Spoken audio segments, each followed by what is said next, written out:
Evolução do conceito de calor.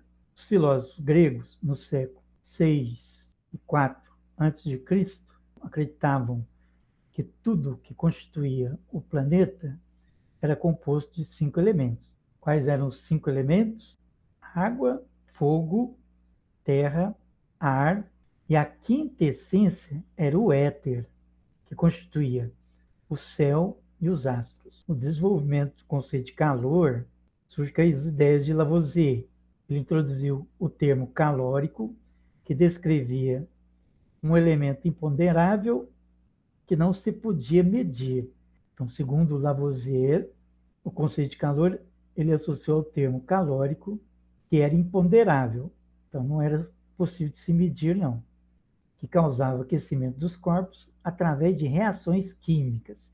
1847, experiência de Joule determinou que a quantidade de trabalho necessário para gerar uma quantidade determinada de calor através de estudos de gases, então determinou a quantidade de trabalho necessário para gerar uma quantidade determinada de calor, que é essa experiência aqui de Joule, o equivalente mecânico. Então, o calor tinha um equivalente mecânico, segundo Joule. Então, vamos fazer aqui uma experiência de... Está aqui, ó. Experiência de Joule. O calor específico em Joule é 4.180 Joule por quilograma Kelvin. É a temperatura aqui. Gravidade 10. Então, aqui você tem dois corpos de massas iguais, né? 3 quilos de cada lado. A temperatura da água aqui era 14,5 graus Celsius. Então, o que vai ser? A energia mecânica inicial, mgh, cuidado, ó, muita gente erra essa questão porque coloca a massa só de um bloquinho. E, na verdade, o M é a massa de 2 bloquinhos de 3 quilogramas. Ó. Então, a massa não é 3, é 2 vezes 3. Ó. Então, a massa aqui, que é a energia mecânica inicial, energia potencial gravitacional, mgh, é 2 vezes 3. Gravidade 10 e altura 0.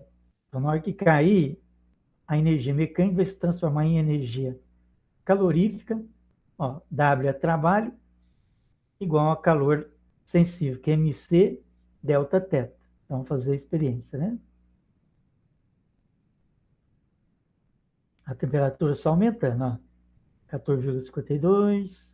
A temperatura aumentou aqui, nesse caso, de 0,022 graus Celsius, que era... Vamos voltar de novo, né? Quanto que era a temperatura inicial? 14,50. Então, ela vai aumentar aqui para 14,52. À medida que a altura aumenta, a temperatura vai aumentando também. Então, para uma altura de 1,50, a energia mecânica inicial, ou equivalente mecânico, é mgh. Então, pegue isso, ó, 2 vezes 3, vezes 10, que é a gravidade, vezes a altura, que é quanto? 1,5. A unidade de energia é o joule. Então, multiplicando tudo isso aqui, dá 90 joule. Então, essa energia potencial é o trabalho da força-peso, né? Porque o bloquinho, o que faz o bloquinho cair é a força-peso, mvg. E o deslocamento é h. O calor é mc delta T. Então, aqui fica mgh igual a mc delta T. Se eu quero a variação de temperatura, o mc, quer dizer, o calor específico vezes a massa de água, passa dividindo. Então, vai ficar mgh, experiência de James Joule, né? Que conseguiu relacionar a energia mecânica, que é o trabalho da força-peso, com a quantidade de calor necessário para elevar de 1 grau Celsius a temperatura da água. Então, está aqui, ó. Gravidade 10, calor específico da água em joule por quilograma, 4.180 joule quilograma por Kelvin. Temperatura inicial aqui da água é 14,50 graus Celsius. Por enquanto aqui são 2 blocos de massa 3 kg, então a massa aqui, ó, é 2 vezes 3, porque eu estou usando 2 massinhas iguais de 3 kg cada uma. Essa questão esse ano é a questão do Enem, hein? Presta bastante atenção nela. Volume de água, 1 decímetro cúbico é 1 litro. Então, é 1 quilo. Então, por isso que o calor específico tem que estar em joule quilograma por Kelvin. Então, cuidado com isso. 1 litro igual a 1 quilo. Então, a energia mecânica inicial aqui é mgh. Nós vamos observar que essa experiência de Joule é do equivalente mecânico. O que significa isso? A energia mecânica aqui, que é mgh, se converte em energia calorífica, em calor, para elevar a temperatura da água aqui, ó, que é mc delta T, é o calor sensível, né? Quantidade de calor sensível, calor específico, massa da água, vezes variação de temperatura. Então, nessa experiência aqui, ó, a energia mecânica se transforma em calor. Essa energia está sendo traduzida como o trabalho da força-peso. Trabalho é força vezes distância, a força-peso é mg, a distância que vai percorrer aqui os dois bloquinhos é h. Então, energia potencial gravitacional, tem que tomar cuidado. mgh, o m é a massa dos dois bloquinhos iguais aqui, ó. Então, a massa total é 2 vezes 3 kg. O G é 10, ó, metro por segundo quadrado. A altura vai ser dado, né, aqui.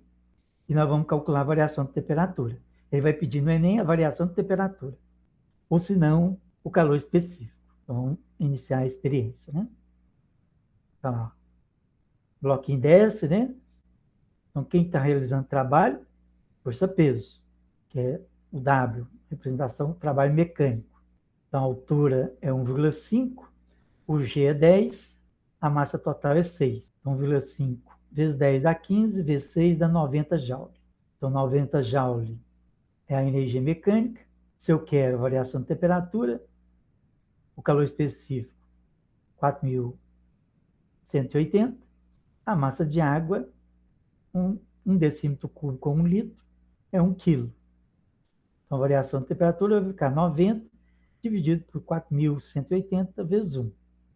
A variação de temperatura foi de 0,022. Então, a temperatura inicial era de 14,5, ela vai aumentar para 14,52 graus Celsius. Próximo assunto, temperatura e calor. Então, temperatura é a grandeza associada ao grau de agitação das partículas das moléculas de um corpo. Quanto maior a agitação das partículas que constituem o corpo, maior a sua temperatura. Inicialmente, podemos dizer que a unidade de medida de temperatura é o grau Celsius. Já calor é a energia térmica que flui de um corpo mais quente para um corpo mais frio. Sua unidade do sistema internacional é o joule. Então, uma caloria é 4,18 joule. Agora, o que nós fizemos lá foi com 1.000 calorias. Então, não vai confundir aqui não, ó.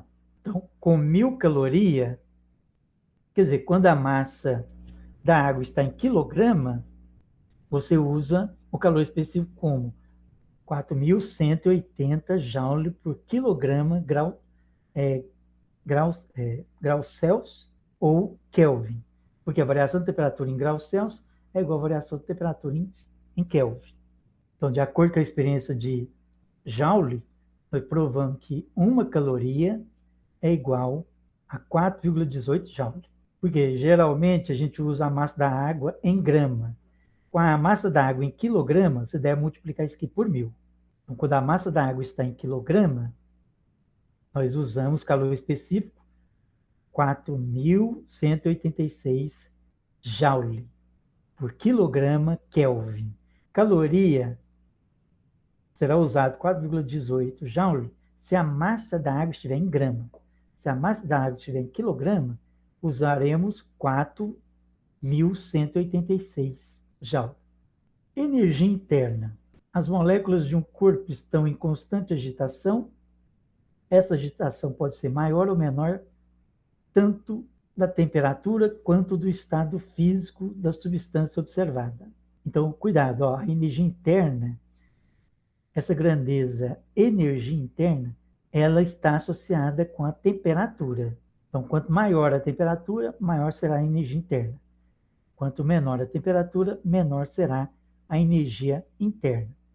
E cuidado, que a energia interna, ó, temperatura conceito moderno de temperatura está relacionado com agitação das moléculas. Temperatura é uma grandeza associada ao grau de agitação das partículas. Agora, energia interna, cuidado, a energia interna, além da agitação, é a energia associada à temperatura, mas se eu tenho um sistema formado por partículas, a presença das partículas, para entender que um estado físico é sólido, tem que lembrar que ele é sólido porque as forças de coesão são maiores do que as forças de repulsão. Então, no estado sólido, as forças de coesão são maiores. A energia interna está relacionada com a temperatura. A energia de um sistema em Joule que está relacionado com a medida da temperatura é chamada de energia interna. Só que, além disso, está associado com o estado físico do material. Se está associado com o estado físico do material, no estado sólido, a força de coesão, que é uma força de interação entre as partículas, mais intensas. No estado gasoso, quase elas são desprezíveis. Então, cuidado. E no estado sólido e no líquido e gasoso, tem energia interna.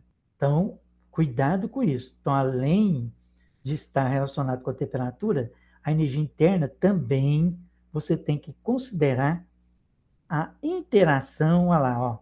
A energia interna é a energia que o sistema de partículas possui devido tanto ao grau de agitação quanto à interação.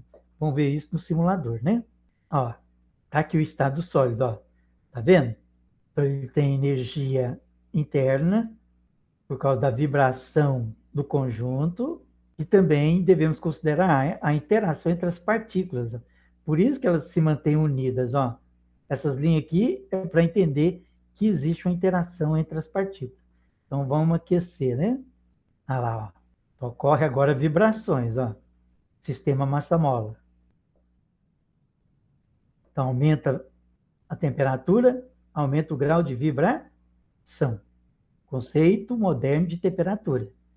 Mede o grau de agitação ou vibração das partículas. Agora, a energia interna, além da agitação das partículas, está relacionada com a interação. Tá vendo aqui, ó? Eu forneci calor ao sistema de baixo. Veja bem que foi transmitida, devido à interação, foi transmitida para o plano superior. Ó. Segundo plano superior, terceiro plano superior. Então, perfeita aqui a explicação. E o trabalho, né? O trabalho W vai deformar o sistema, né? Só que o sistema reage, ó, porque tem energia interna e volta ao equilíbrio. Então, por isso que a variação de energia interna é o calor menos trabalho. Então, o sistema tem calor, né? Estou aplicando trabalho sobre ele. Então, o que é a energia interna? É o calor menos o trabalho. Então, está aqui o calor, a fonte de calor. Então, o que é a temperatura? Mede o grau de agitação das partículas. Agora, a energia interna, além do sistema aqui, ó, nesse estado sólido, além da vibração, como a vibração inicial foi transmitida a todas as partículas, por que ocorre a transmissão da energia dessa partícula, desse sistema de partícula, ao restante das partículas do sistema? Devido à interação, né, a uma força de interação entre as partículas do sistema. A energia interna é a energia que o sistema de partículas possui, devido tanto ao grau de agitação de suas partículas, quanto à interação entre elas. Então, se não existisse interação entre elas, não ocorreria aquela transferência de calor do sistema, né, de partículas do plano inferior até os planos, né, superiores.